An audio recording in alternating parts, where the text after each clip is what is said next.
The news at noon begins with breaking news in Northern Virginia. Good afternoon, I'm Simone D'Alba. Sadly, 5 people are hurt after a house caught fire in Fairfax County. Take a look at this map with me. It happened around 9:30 this morning at a home on Whetstone Manor Court in Clifton. Our Matthew Torres has been at the scene for the last hour. And Matthew, I understand that neighbors are telling you that multiple children are among those injured. Good afternoon. Yeah, Simone, since we got here, we've been speaking to neighbors clearly shocked about what happened. I'll get to that information in just a moment, but clearly still an active scene. Firefighters remain here. Investigators have not told us exactly where this fire started or even the possible cause. Of course, that's still early on in the investigation, but it is clear that the damage, most of it happened to the left side of this home here, where you can see the ladder truck over there. I now want you to look at video that's shared to us by a neighbor who responded to the scene after seeing all of the fire engines. You can see the flames shooting outside of this home.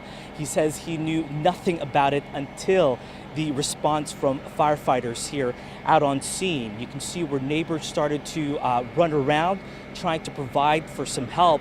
And he is telling me that when he got here, the 2 grandparents inside this home could be heard yelling for help, asking for someone to save them.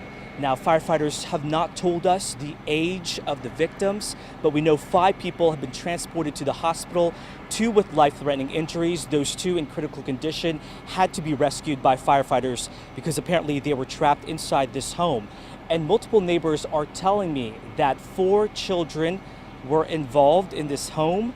I'm told that 2 grandparents and as well as the 3 grandkids are the ones at the hospital, and the 4th child was not hurt. That is according to multiple neighbors out on scene who also know this family. Those 2 people who had to be rescued, firefighters clearly had to go in the midst of all that smoke, and we spoke to one of the chiefs about that. Our personnel are highly trained, so they recognize the situation and all their training and their skill kicks in.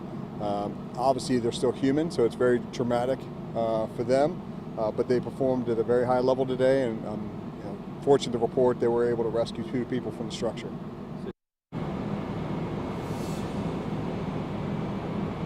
And those 2 people that had to be rescued are the ones with life-threatening injuries. No doubt an active scene remains behind me at this hour. If we get more information from firefighters, of course, we'll have that on air and online. But for now, reporting live in Clifton, I'm Matthew Torres, WUSA 9. Boy, really feeling for the family whose lives have just been completely upended through this tragedy. We'll be following you for updates, Matthew. Thank you.